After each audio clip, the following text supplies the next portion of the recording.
podcast and YouTube blog covering the German startup scene with news, interviews, and live events.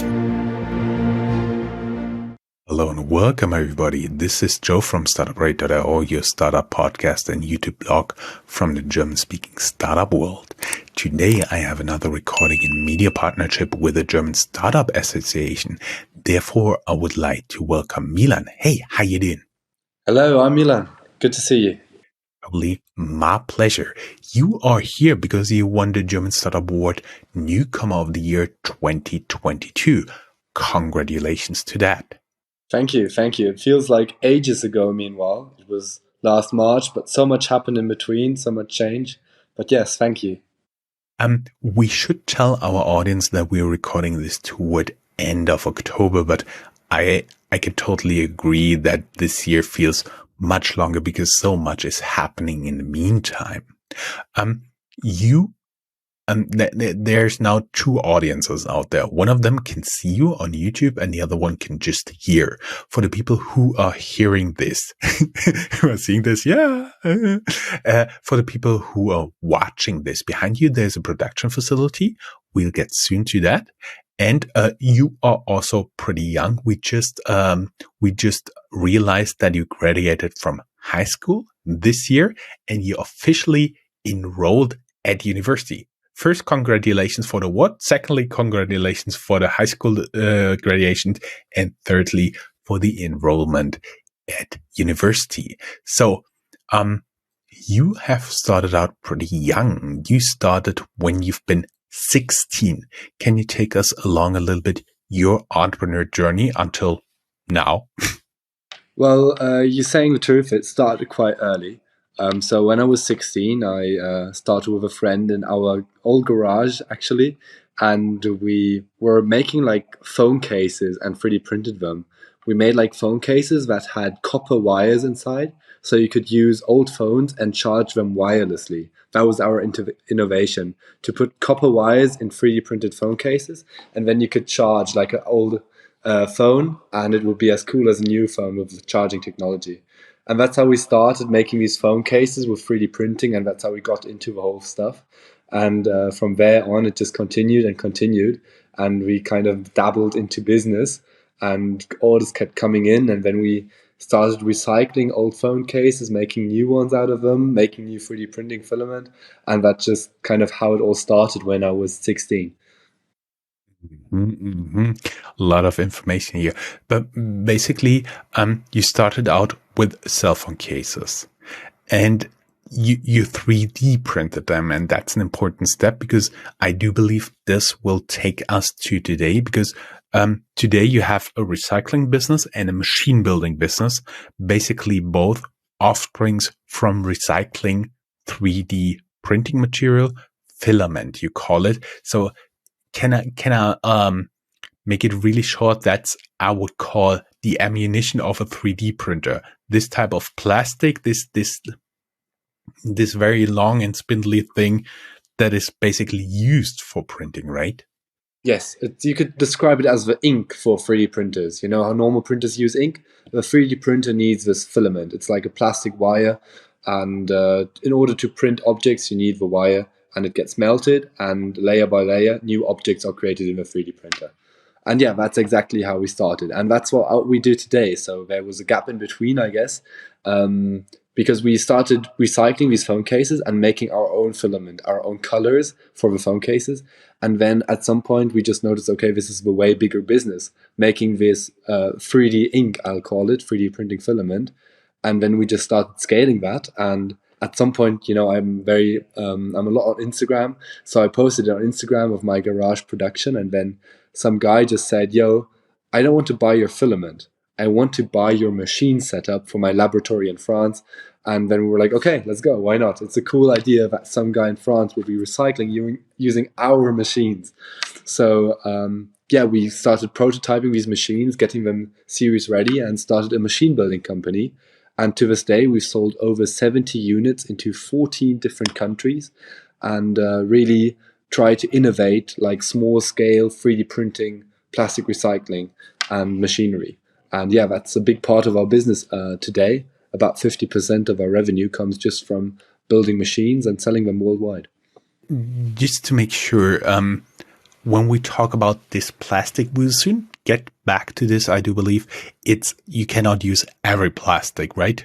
There's a difference in the type of plastic as well as in the color for you guys.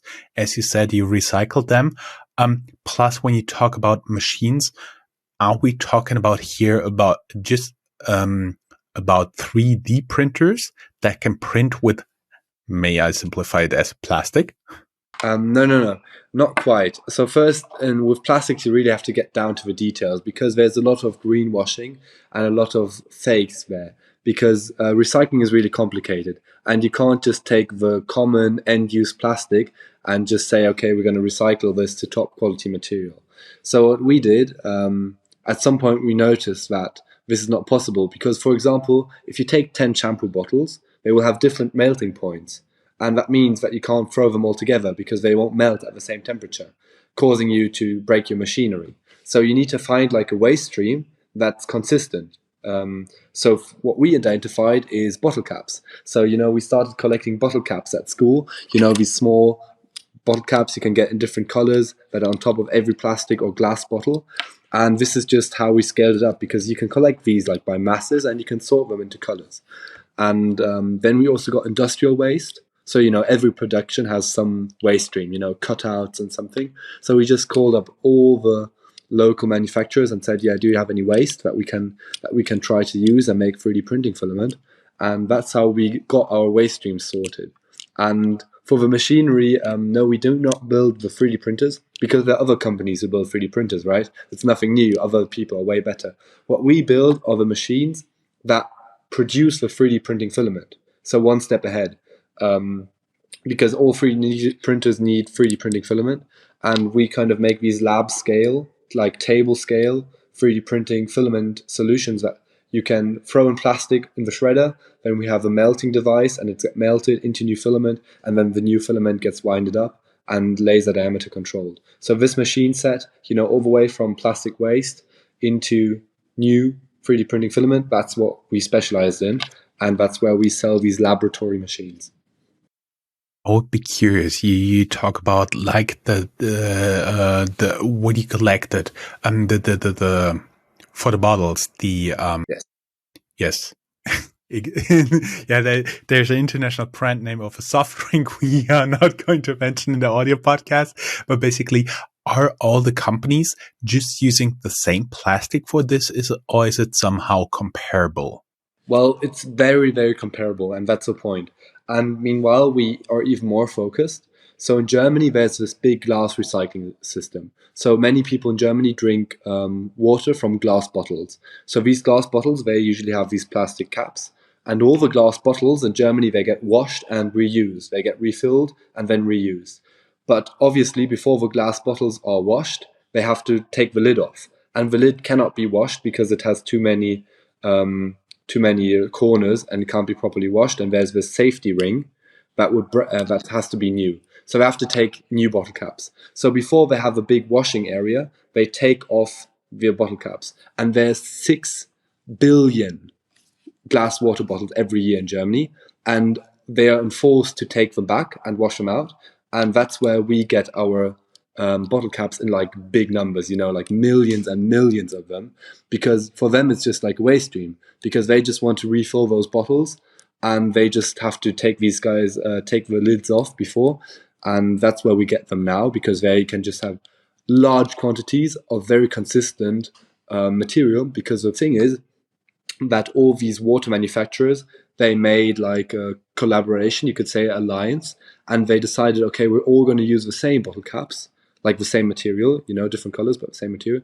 And we're also going to use the same bottles, because this way only the refilling part works of our business. So they all use the same bottles, the same, and that's how we have a very consistent material stream. The only problem was that we had all the colors mixed.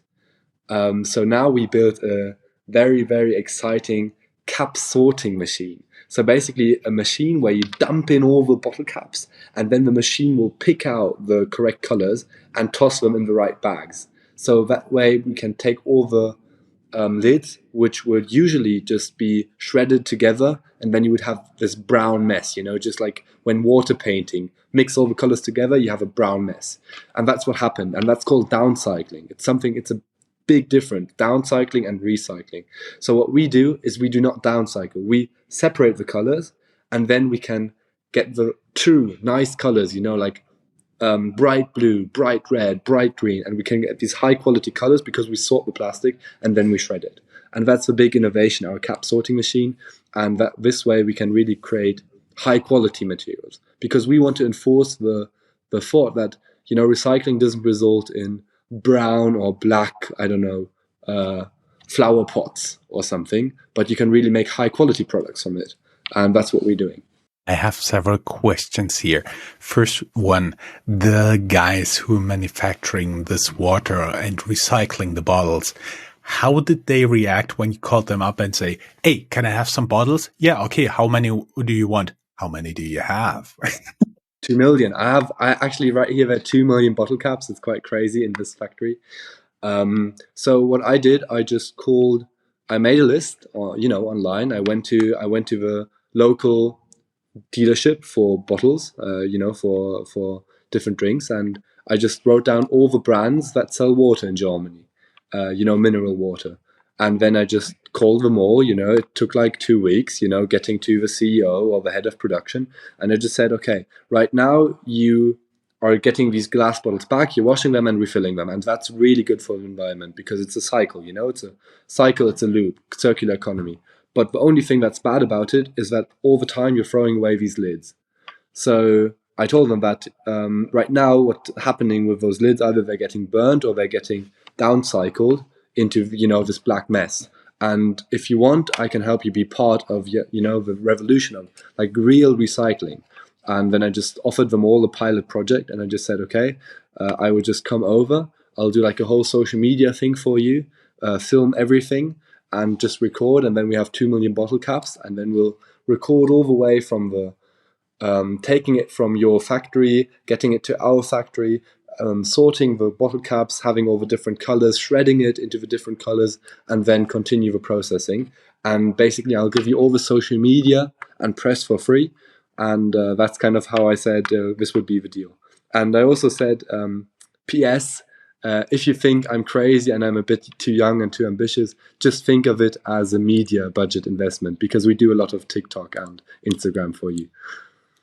And then luckily some responded, and now we actually have a really strong connection with Brola Mineralwasser in Germany.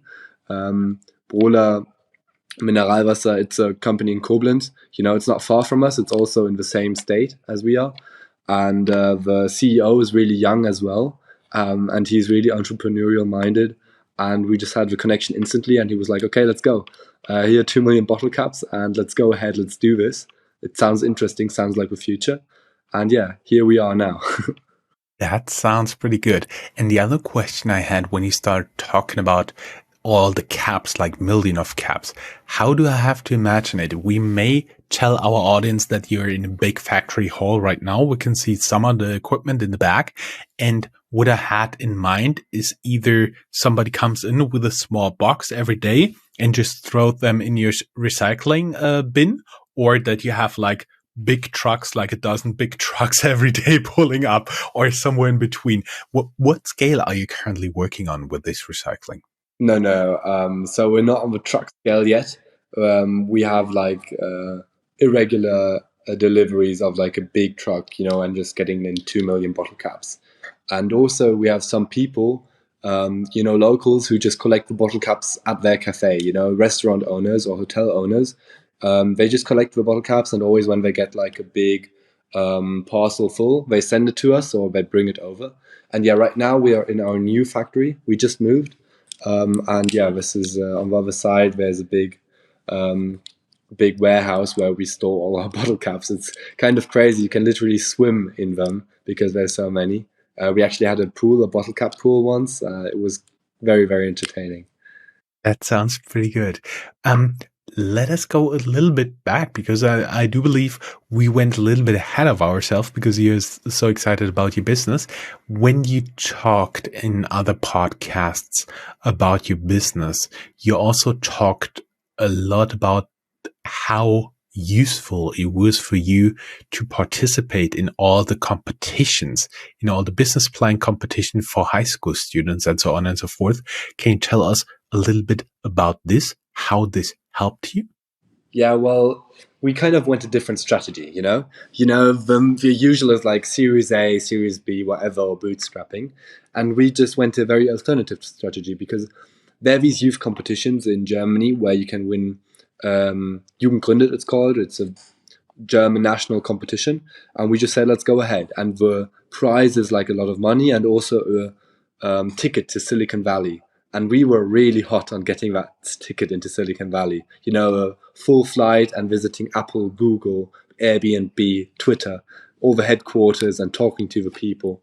So we were, okay, let's do this. And then we just went through all the phases of the competition. And, you have to like write a business plan. And that's the first time where you have to set like a 3-year vision. As a 16-year-old, we were like making phone cases at the time. We had no idea. And that's where, okay, how can we make this profitable? How many would we have to sell? When would the machinery pay off? What space do we need? And all these questions were like bombarded on us. And then we slowly grasped them and wrote our business plan. We sent it away and got into the finals. And then in the finals, we had our first pitching experience. We built like a booth and talked to like the investors, which were like heads of German car companies. And then we were like, okay, this is our idea. And we got feedback. And that was really the catalyst for change and the catalyst for our startup. Because then we participated in Startup Teens as well. And there the prize money is 10,000 euros. Now, I know for a lot of your audience, 10,000 euros is not a lot of money, but for us as a couple of high school students, that was everything we needed to get our business off the ground. So we could say Startup Teens, the German competition, was our business angel because we won it and then we had the money to kind of get off the ground and start ahead. And I think what's even more important about these competitions is not the prize money, but the people you meet, the network, because that's really, really the thing that puts you forward. And not even the network, at these competitions you meet with the jury, the higher ups, the important people walking around and the kind of judging on your idea. But who we also met are friends in the same age also participating in these competitions who also have their startups and are also like 18 high school students and made their startups. And these are my best friends till this day. We actually lived together. Like we lived in the old factory. We like made a co-working space and we lived together in the old factory and just rented the room and did our startup thing together. And we host events together and we have parties together. And this peer network of like-minded people who are really entrepreneurial, that was really what got me the most value out of these startup competitions. And as we already hinted in the beginning, that basically ended giving you two businesses who are now not only two lines of business, they are legally separated. And from your imprint, I could tell they're even in different locations. Can you tell us a little bit how those two lines of business developed and where people could learn more about it? Well, it all started out with the phone case and making the 3D printing filament, the recycling business. And then at some point, as I mentioned before on Instagram, some guy just said, I want to buy your machines. And then I was like, okay, this sounds like a fun idea. Why not? And I grabbed the smartest people from my physics and chemistry major at school. And they were like, okay, let's go. Let's do this. And then we said, okay, we're going to create a new company called QiTech Industries, referencing Stark Industries from Iron Man. And we're going to make the Jarvis product line, also referencing Iron Man. And yeah, that's how we started. We were four high school students, and we said, okay, let's do this like a new business. Making these machines will be like a new business line. And since then, it just really developed. We had new people come in and scaled the entire business, had employees, got the new factory. We're both businesses, and that's how the machine business is kind of developed, and that's where we are now. But at the same time, obviously, the recycling business didn't stop. It continued going, which I did with a couple of friends as well, as employees. And so they both kind of simultaneously developed. And scaled. And that was really good because in the machine building business, we could use the recycling business as a live testing area, our live customer. And as the recycling business, we would always have like our own machine company department that would say, okay, this machine, I think it would work better this way, do it. And then, this is how they would interact. And this is how they interact till this day and how they profit from each other. So that's the real, I guess, special thing about us, that we do not only build machines, but we also do the recycling. We kind of are not just a one-sided company, but we do kind of both. And that interconnectiveness really gives us the advantage in the industry, because other companies, imagine if you only do the recycling, they would, if something breaks, they would have to call some company and wait for repair parts. Here, the friend who's like literally at the other side of a factory, I can say, hey, this broke, we have to change this, and we just 3D print a part that's going to fix it and put it back in immediately. And that's kind of the difference that sets us apart and puts us ahead. I was wondering, who are your clients for both businesses? Yes, so for the machines, it's very focused on universities and research departments of big companies. So we have lots of universities, very prestigious universities, who buy the 3D printing filament making machines from us, because we're basically the only competitor on the market who sells these modular machines that have like high function on lab scale. And so they always come to us. And also we have some R&D departments, R&D departments of big auto industries, for example, because they want to make like their special filaments. They are not in it really for the recycling part, or sometimes they are, but usually it's more like, okay, let's put some carbon fiber in our filament to make like this car part stronger, and kind of change the properties and tweak it and tweak the colors. And that's why they invest into these R&D equipment. And those are our big customers for the machines. And on the other hand, for the recycling, the filament we make, we sell it to large customers as well. We only do large customers because it's most convenient for us at the moment. And these are just businesses that use a lot of 3D printing for prototyping engineering parts, for example. Or they also are some businesses that actually, do stuff with 3D printing, like who actually like make products that they set, for example, customized adapters for knitting machines. You wouldn't think of it, but there's a business in that. There's like a big knitting business in Germany, and they sell like all these customized adapters for it. And they're making, stacks of money, and they have like 3D printers stacked against the wall, all running, making adapters for knitting machines. And there are a lot of these businesses like this who use the power of individual 3D printing and the flexibility of 3D printing to make these very unique parts, very niche parts, and they just need a lot of filament. And what we do is we sell them the filament, and it's recycled, and also our spools are made of bottle caps, and the spools can be reused. So, usually in the industry, you would send someone a spool of filament, and then at the end, they would use up the filament, and the spool would have to go in the trash. And we have a spool that you can clap open and reuse. And that's really what sets us apart from other filament providers. And that's why these small or medium businesses who run big print farms like us. I have two questions connected to that. First, you talk about the filament and the spool, and I was wondering, because not everything you are printing is a final product, can you also take back and recycle things that have been 3D printed and didn't turn out as you wanted? Yes, that's a big point of it, actually, because all these companies, they also fight with, plastic waste, because they have a lot of prototypes, series productions that didn't go right, and they can just shred it and reuse it. You have to be honest and say, with every recycling, you have like a 1 to 2% surge back on strength. So, we did the Sharpie test at the laboratory, where you have like a hammer crashing against a plastic sample, and then you can measure, okay, how much force did the hammer need to crush the sample, and you can like make measurements. And we did notice that with every recycling, because of the heat and the stress the material is put under, that the material loses strength, but it's only minimal, about 1 to 2%. So it doesn't really matter for most applications. If you're not a rocket scientist, but printing adapters for knitting machines, it's perfectly okay. I see. Let's get a little bit towards the end because we're already talking for more than 25 minutes. Thank you very much. I was wondering, you talked about like the business competition being your business angel. Are you till this day bootstrapped?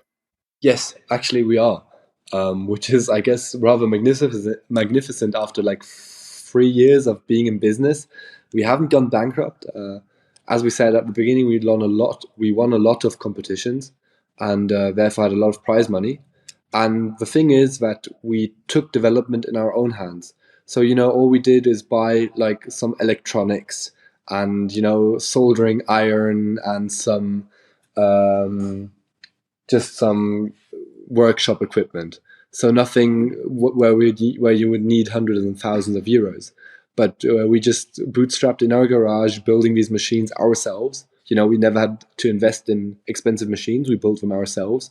Most of our 3D of our machine parts are actually 3D printed, which is interesting. So basically, our machines that make 3D printing filament are 3D printed, or like made of 3D printed parts. Obviously, not everything. There's some metal rods, etc., bearings, but there's a lot of 3D printed parts in there, and that's how we could, as a couple of students with a bit of prize money, build up a successful machine building business and a successful recycling business. And yeah, to this day we are bootstrapped, though right now we got in Germany, we got something called the Gründerstipendium, which is like a state funded, where you get 1 year, 1,000 euros for every founder. So now we still have like 4 months less where we get basically we get a salary paid for, and we're really free to invest it into our company. So that kind of helped us. But by now we also have enough profits to kind of live live of it. So we're no longer, and that feels really good because there was a long, hard way until we reach that breaking point. But I guess it's also different because we're students, We live in shitty dormitories, and we don't need lots of money to pay off mortgage or, have 2 kids and a dog. But, we live kind of simple. And so we don't have many engineers working for us and don't have to pay high wages. So it's kind of easier for us. So I think the biggest saving part is our personal costs that we saved. And that's how it kind of works. But right now we are noticing the stress of it because we want to make some investments or you want to scale certain parts. Imagine instead of having 2 million bottle caps here, having 200 million. Wouldn't that be cool? So, but then you kind of you can't really fund that out of prize money. So right now we are thinking about different models to kind of do some of the projects that we have envisioned, because we have a lot of plans and we have a lot of visions. And yeah, right now some things hindering us is the manpower and the capital. Mm-hmm. So you would be open to talk to new investors? Yes, actually. It's a bit weird because our business is like, we have 2 businesses. It's a bit complicated. So I think, I hope not. I think many investors, it's not a typical business case. I think that's also why it's hard, and why we haven't been out there so much, because it's a weird business case. And also the entire, we're not a dating app that can scale like to 5 billion users in 2 seconds and, make crazy of amounts of money, software you write once, sell 1,000 times. We're a hardware business, we build actual machines and we deliver them to actual companies, we drive out in a truck and deliver them the laboratory machinery, or we sell them the filament. These are actual processes happening. They're real bottle caps here, real plastic being shredded and moving parts. And that's what gets me excited about the business. But it's also what, I guess, makes us less attractive to some of the normal investors who usually prefer software companies, sadly. Talking about excited people, how many people are currently in your team? And the last question for this interview, are you hiring? Yes, we just moved from Oppenheim to Darmstadt. So in Oppenheim, we had an old supermarket, 2,600 square meters of an old supermarket where we built our production. And we were a team of like 10 people. But we just noticed that at some point, we just hired everybody in Oppenheim who could code and build machines. We just ran out of people because it's a small community. I know because you grow up there too, you must reckon that there's just not that many ITlers there. So now we have a new factory right next to the University of Darmstadt, which is like this big, massive technical university in Germany. And here we're actually hiring a lot. We're hiring 3 new positions right now, paid positions from Darmstadt students. And right now we're a team of 5 people. So we're 5 people who moved here, kind of reduced it back to the core team. And yes, now we're hiring a new mechanical engineer. We're hiring a new developer for full stack developing, and also a new social media guy. And yes, these are the 3 positions that we are trying to get right now. But what I also learned during my startup journey, that the more people doesn't necessarily mean the better, because sometimes you are faster with a smaller team. So I really learned that the hard way, I guess. But we're still trying to get the right people together right now. So we have a good core team and we want to expand. We're ambitious. And for everybody who would like to learn more, we'll link down your company website down here in the show notes. Everybody can feel free to reach out and look at the open positions, because usually this interview is heard for at least half a decade after it is published. So maybe you're looking for some different positions. Milan, again, congratulations to your award, and thank you very much for the interview. Thank you. I thank you for enabling me to be on this show. It's really been a great honor. I'm very excited to see how this show goes online and goes live, and the reactions we get. And we never know. Let's see what business might be happening after this. Great. It was my pleasure. Have a great day. Bye-bye. Bye-bye.